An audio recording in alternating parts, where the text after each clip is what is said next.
Hello, my name is Gregory Formile and I identify as a Gimoy Wallabaro Yidinji man from Cairns here in far north Queensland, Australia.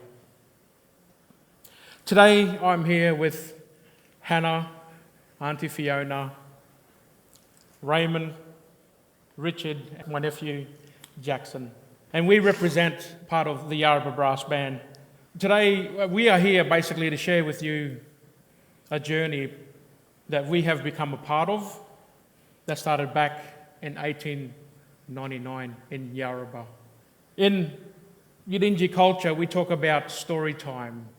Story time is what you might have heard of being called as dream time in other areas, but for us we call it story time. With story time, we also have song lines. And song lines basically help us to keep our language, our traditional dance. It also tells of the creation of the area, how things were created in our story time. Part of that story time, or storyline and song line, is that you need someone to be the keeper of. That was passed on to myself through my grandfather. So it was quite fitting that I became a part of this storyline, or song line rather, which started in Yarrabah Aboriginal community in the late 1800s. The songline and journey that we are here today to share with you is that of the Yarrabah Brass Band. For those unfamiliar with the location, Yarrabah is an Aboriginal community situated 38 kilometres southeast of Cairns. It has a population of about 3,000 people, majority of Indigenous descent. The traditional people of this land are the Gunganji people, and people surrounding this land are known as the Yidinji people. In 1892, Yarrabah began as an Anglican church-controlled mission, with Father Ernest Gribble acting as the mission warden. The people of Yarrabah were forced there. They were forced from their previous homes and relocated. Around this time, Aboriginal and Torres Strait Islander people were under what was known as the Flora and Fauna Act. These people were unable to perform their own traditions or speak their own language. There were harsh penalties in place for people who did. This was a dark time for Indigenous people. However, in 1898, Father Ernest envisioned a band under the church banner. This band would be a means of supporting the community. However, after falling ill, he passed the mantle on to his son. His son would then go on to create the first Yarrabah band in 1901.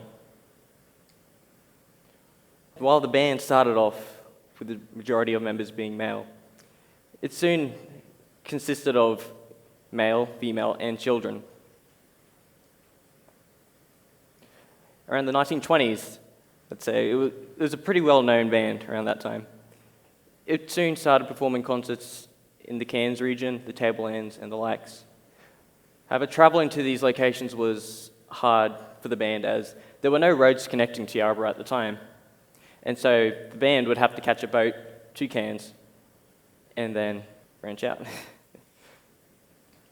Being a community band, the band would often hold its own community nights.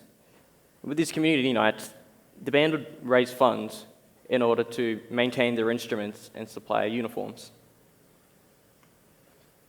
But other ways the band raised its funds was through members pearl diving as well off the Great Barrier Reef, just outside of Cairns. And this was a dangerous job, however, because it resulted in quite a lot of injuries, including death. But it was all in the name of keeping the band going. Family members of the band would also farm in order to raise money for the band, as well as support their families. In the 1940s, the band was going strong, however, towards the late 1940s, entering the 1960s, the band slowly started dying down. It was all but gone. We'd like to perform another song for you. This is Abide With Me.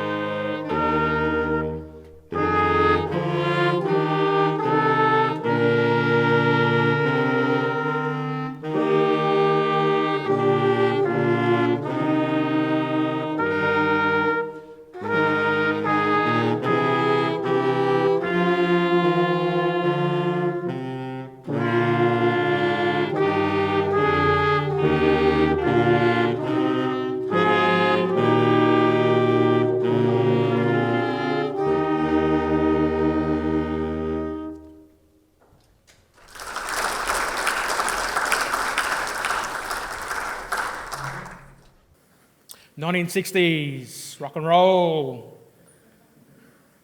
It was fast becoming the new thing. And younger members, like my father, didn't want to play brass instruments anymore. He would rather play Rolling Stones, Elvis Presley. Who wouldn't? So, not wanting to play brass, he'd prefer guitar. But that was short-lived because around 1967, my grandfather was moved to Palm Island as his new job as being one of the very first Indigenous police liaison officers took him on a new journey. So my grandfather's influence in the Yarrabah brass band in Yarrabah kind of disappeared for a short time. Jump forward to the late 90s, 96. I'd finished year 12 in Yarrabah, and I'd moved down to Brisbane. I spent 10 years as a young fella travelling up and down the coast, working different jobs. After a while, like before I moved actually, my grandfather, he was diagnosed with Parkinson's. And so off and on for 10 years, I began to miss home, and I began to miss my grandfather because he was slowly, his health was deteriorating. And so I decided to move back home. Thinking about my grandfather, it was during the school holidays as a younger kid, I recall being dragged to the church at Yarrabah, St. Albans, and being told to go sit in the corner and play the church organ. That was my first introduction to music with me and my two older brothers, while my grandparents got the church ready for the Sunday service at Yarrabah. In 2010, unfortunately, my grandfather, he passed away. And,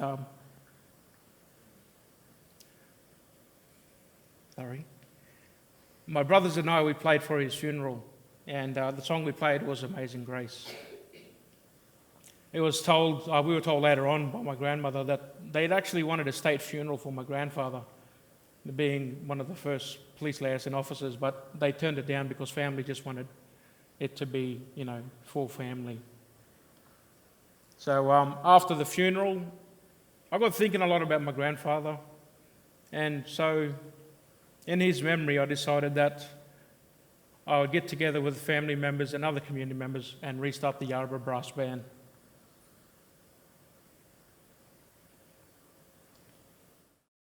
After the revival of the band in 2013, a lot has changed since the initial band started.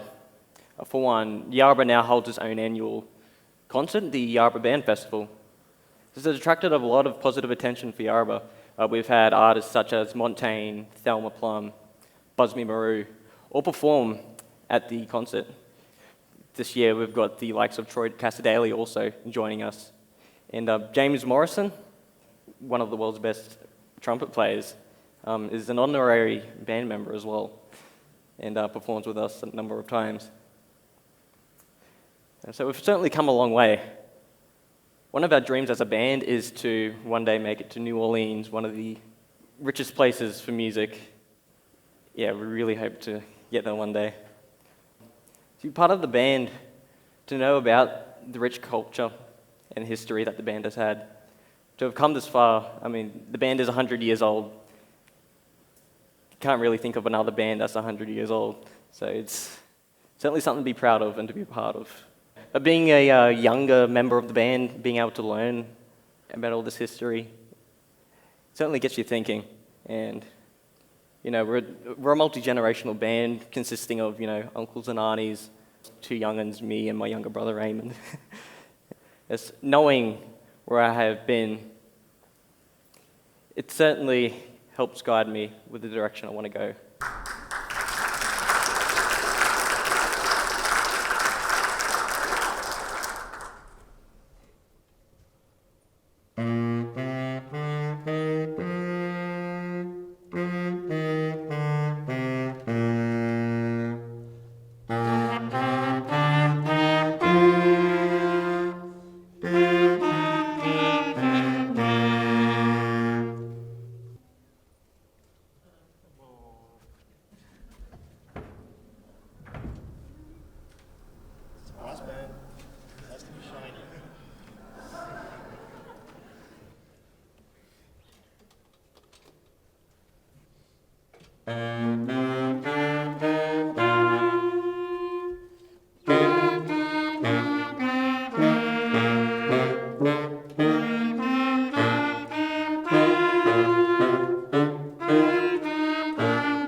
Thank you.